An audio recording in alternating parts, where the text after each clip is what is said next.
Hey, it's NPR's Book of the Day. I'm Andrew Limbong. As a reporter, as someone who interviews people and then uses those interviews to tell a story, I think the format of the oral history has got to be one of the hardest ones to pull off. This is when you do a whole bunch of interviews and you just use quotes and what people said to lay out the story. You handcuff your own authorial powers and just let the subjects speak for themselves. So why do it? What do you get out of an oral history that you don't get out of a more straightforward telling?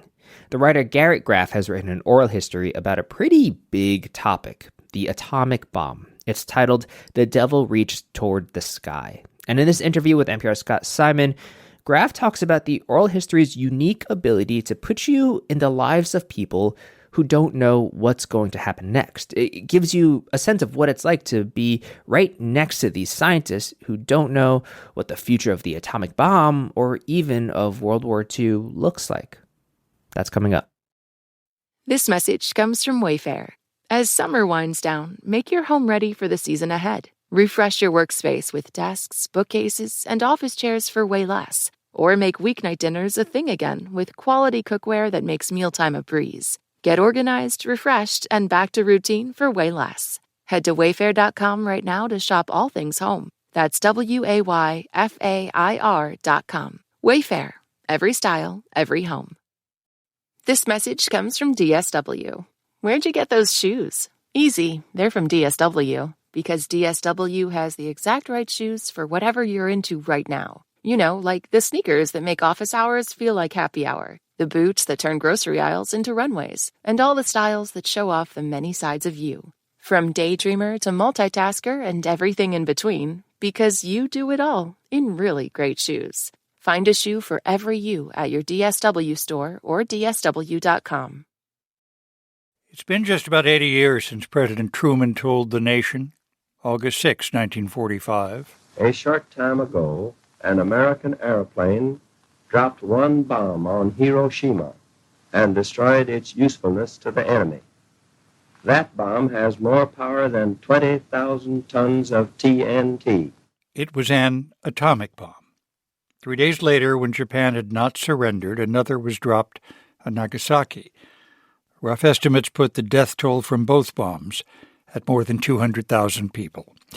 Garrett Graff, the Pulitzer Prize finalist, has produced an oral history from scientists, politicians, pilots, soldiers, and survivors of those weapons, which, as he writes, produced a horror so stark and visceral that the defining principles of international geopolitics in the 8 decades since has been to avoid ever using the weapon again. His new book, The Devil Reached Toward the Sky, an oral history of the making and unleashing of the atomic bomb. Garrett Graff joins us in our studios. Thanks so much for being with us. Thanks for having me, Scott. Several voices point out early in the book that Adolf Hitler's crimes set in motion scientific talent that would lead to the development of the bomb, didn't they? When we talk about the atomic bomb in August 1945, we immediately associate it with Japan and the war in the Pacific.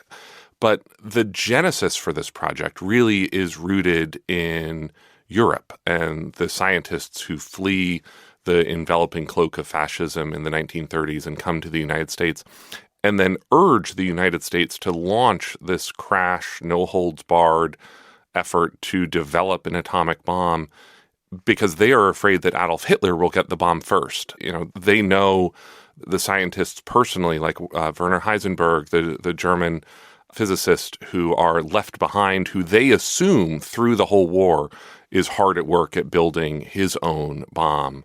There's this very poignant quote to me in the fall of 1942 as the team at the University of Chicago tries to build the first chain reaction reactor, where one of the scientists shows up early for his shift and he says, look, somewhere in Germany, they're at work on Hitler's bomb, and if Hitler's working, I want to be sure that I am too. Tell us about the scientists in Chicago, Berkeley, Princeton. Come to Los Alamos, New Mexico. I wrote down your phrase. You call them the square-dancing, pottery-buying, graphite dust-covered, mutton-eating, poker-playing men and women. who made the bomb a reality. Yeah, I think one of the unique powers to me of oral history is the way that it puts you back in the footsteps and experiences of the people who lived these events firsthand before they know the outcome. I think part of the challenge of narrative history as often as it makes events seem neater and simpler and more preordained than they felt to anyone who was living them at the time. And so what I really tried to do with this book was capture the experiences and the memories of the people before they knew what they were doing was going to work. You know, what it was like to sit there and say, you know, will we get the bomb first? Will the United States win World War II? Does an atomic bomb work at all?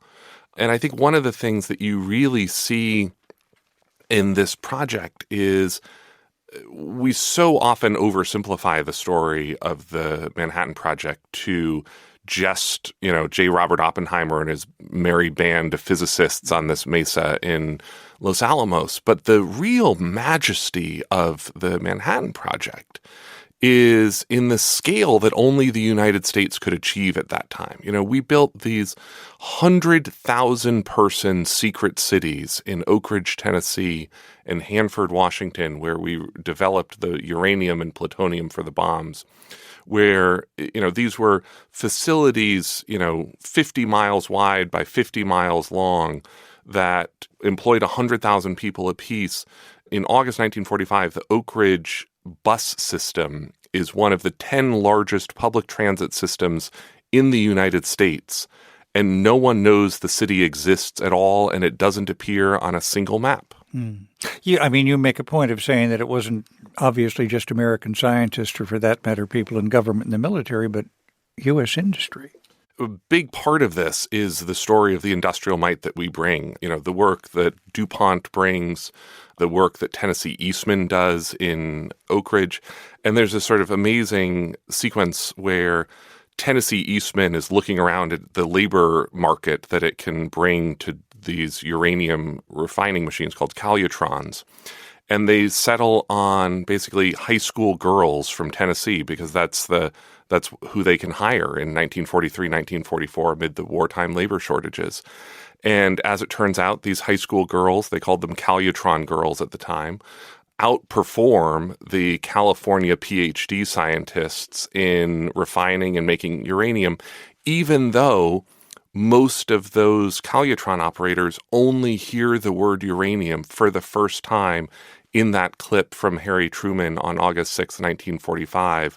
They work the whole war without ever actually knowing the thing that their machine is making. And heart-piercing accounts from school children who lived through that morning of August 6, 1945. One young woman says, "I felt colors. I remember my body floating in the air." Another says, "I do not know how to describe the light. I wondered if fire had been set in my eyes." And then one young woman said later of the survivors, nobody there looked like human beings. Yeah.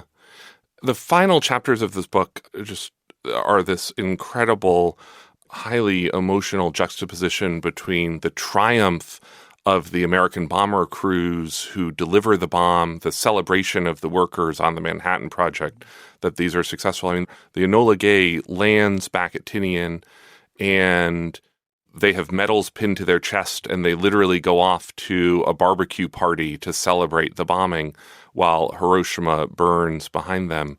And I have to say that reading the memories of the Hibakusha, the bomb-affected people in Hiroshima and Nagasaki, is some of the most searing memories I have ever come across.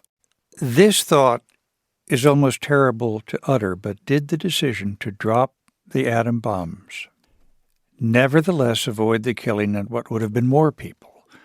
If the war had continued, the firebombing had continued, and the U.S. and Soviet Union would have had to invade Japan.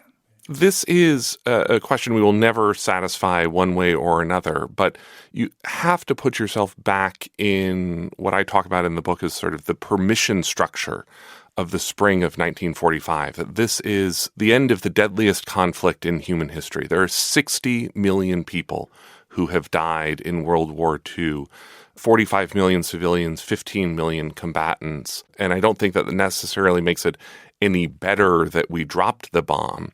But we now much better also understand that the hard right factions of the Japanese government were not close to surrendering even after the second bomb, and that it took Emperor Hirohito really interceding to surrender the country. And he survives a coup the night before his surrender on August 15th by hard-right Japanese imperialists who want to keep fighting even after both of these bombings. What thought should we take with us today, 80 years later? To me, I think part of this story is also recognizing that we are living in a moment today where we are probably closer to nuclear danger in our age than we have been for most of the 80 years since World War II. We've already seen conflicts this year between India and Pakistan, the two largest nuclear arsenals to ever come into open conflict. We've seen the U.S. and Israeli raids over the Iranian nuclear program. And there's a very real possibility, both in Europe and in Asia, that we will see actually new weapons proliferate to new countries over the years ahead, and that the so-called nuclear club might be larger than ever by the 2030s. Garrett Graff, his new book, The Devil Reached Toward the Sky. Thanks so much for being with us. Always a pleasure, Scott.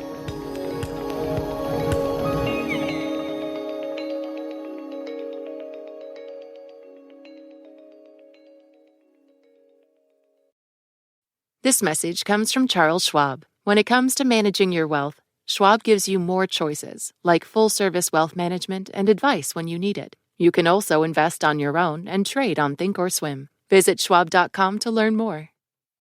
Support for NPR and the following message come from IXL Online. Is your child asking questions on their homework you don't feel equipped to answer? IXL Learning uses advanced algorithms to give the right help to each kid, no matter the age or personality. One subscription gets you everything. One site for all the kids in your home, pre-K to 12th grade. Make an impact on your child's learning. Get IXL now. And NPR listeners can get an exclusive 20% off IXL membership when they sign up today at IXL.com/NPR. This message comes from NPR sponsor HP. Break language barriers by translating languages in real time with the HP AI PC. With the right tools, work doesn't have to feel like work. More at hp.com/AI PC.